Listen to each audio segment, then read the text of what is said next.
दवाखाना जो है वो 1920 में बतौर उस ज़माने में तो जो ब्रिटिश एम्पायर के ज़माने में रजिस्ट्रेशन होता था, ऐसे ही जो लोग पुराने थे तो 1920 में रजिस्टर्ड हुआ, मगर बतौर जामिया अल अदविया नाम से मेरे परदादा 1890-95 में यही कहीं पर प्रैक्टिस करते थे। उनका मतलब क्लिनिक था जामिया अल अदविया नाम से। उनका नाम क्या था?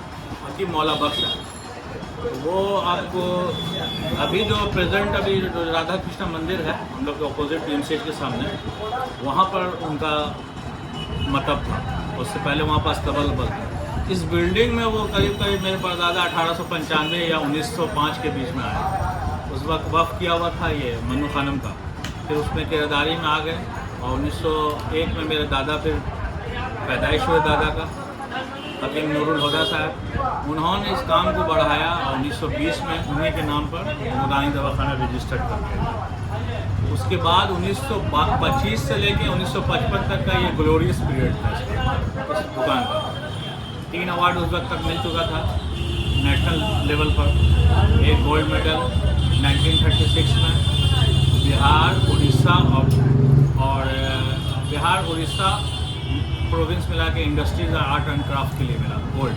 फिर 1936 में फिर बिहार उड़ीसा प्रोविंस मिला के सिल्वर मेडल मिला।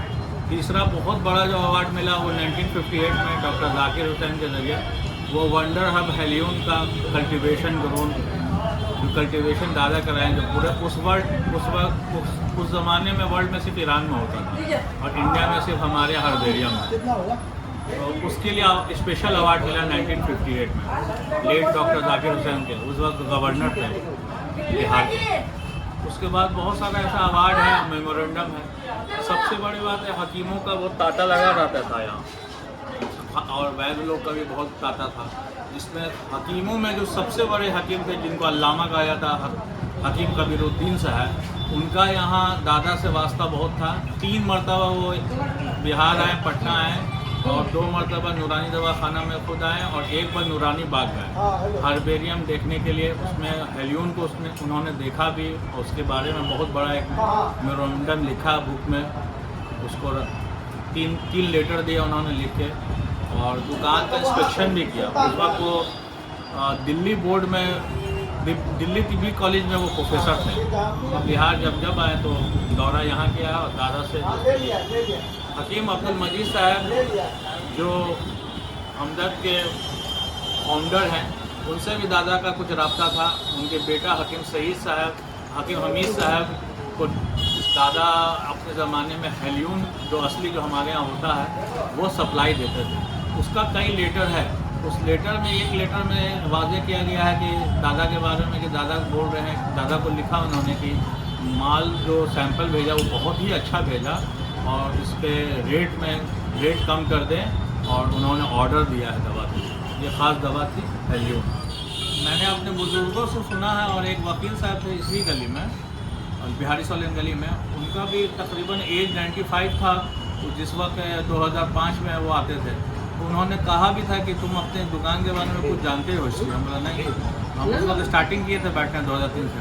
उन्होंने बोला कि जो तुम पेपर पढ़ रहे हो अभी, एक ज़माने में डॉक्टर राजेंद्र बाबू तुम्हारे आगे दुकान थोड़ा आगे हुआ करती थी, उस पर बैठ के डेली न्यूज़पेपर पढ़ते थे और दुकान में बैठते थे रोज़ शाम में। इसके अलावा यहाँ पर अल्लामा हकीम कबीरुद्दीन साहब आए, जो हकीमों के जिनका अभी NFU और ये क्या बोलते हैं उसको, ड्रग लाइसेंस, जिनके वजह से मतलब ड्रग लाइसेंस जो एक्ट है उनकी किताब ही उन्होंने लिखा। अगर किसी फर्म को ड्रग लाइसेंस मिलना है तो उनकी किताब के अकॉर्डिंग अगर कोई फर्म बनाती है दवा तभी ड्रग लाइसेंस मिलेगा। तो वो खुद 3 बार उनका यहाँ आमद हुआ है उनका आना। और बहुत बड़े बड़े हकीमों का आया हुआ है, जिसमें मौलाना लोग में भी है, बहुत बड़े बड़े उलमा लोग आए हैं। हकीम थे, ऑलमोस्ट पहले हकीम थे उलमा लोग, जैसे सादिकपुरी वाले जितने लोग थे सादिकपुरी में, बाद के जैसे मौलाना अब्दुल खबीर अफियाना साहब रहमतुल्लाह अलैह, वो तो उनके यहाँ डेली दवा जाती थी हमारे। और मेरे दादा परदादा का हिकमत उन्हीं के ख़ानदान से के ऊपर के लोग ईरान से आए थे, उन्हीं से डिग्री मिली थी। मेरे दादा भी परदादा के पास डिग्री थी दादा के बाद तो डिग्री थी, फिर बड़े अब हेल्थ डायरेक्टर हुए, इकलौते हकीम थे। फिर मेरे फादर हकीम हुए, ये 3 जनरेशन तो हकीमी का था। बट अनफॉर्चुनेटली मैंने नहीं पढ़ाई की, मगर इसमें हिकमत में जब शौक में आने लगे तो थोड़ा इंटरेस्ट हुआ। उस वक्त तक मैं ग्रेजुएशन कर चुका था और हिकमत की पढ़ाई इंटर के लेवल पर बंद हो चुकी थी। मैंने अपने उस्ताद हैं मेरे बहुत पुराने, जिनको मैं समझता हूँ कि बिहार में अभी उनके बराबर, उनके कद का कोई मुफरदात और मुरक्कबात पहचानने वाला नहीं है। मेरा दावा है और ये 100% दावा है, 100%। उनका नाम है अलाउद्दीन नाम है, और बेहतरीन दवा साज करने वाले और दवा बनाने वाले हैं। अभी बिहार में इकलौते सबसे पुराने जानकार वही मेरे उस्ताद हैं, और मालिक मुख्तार भी ऐसा कहा जा सकता है। उनके ही निगरान में हमने सीखा उनसे मुफरदात और मुरक्कबात पहचानना। वो कम से कम 800 से 900 जड़ी बूटी पहचानना करते थे।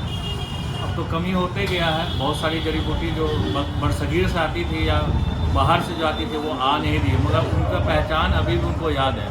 अगर माल आ जाए सही तो उनको बगैर दिखाए हुए काम नहीं हो पाता। आज भी वैसा है। और आजकल क्या सीन है यहाँ का? ये सिनेरियो, इसका हिकमत का बहुत बदलाव आया है 90s के दौर के बाद।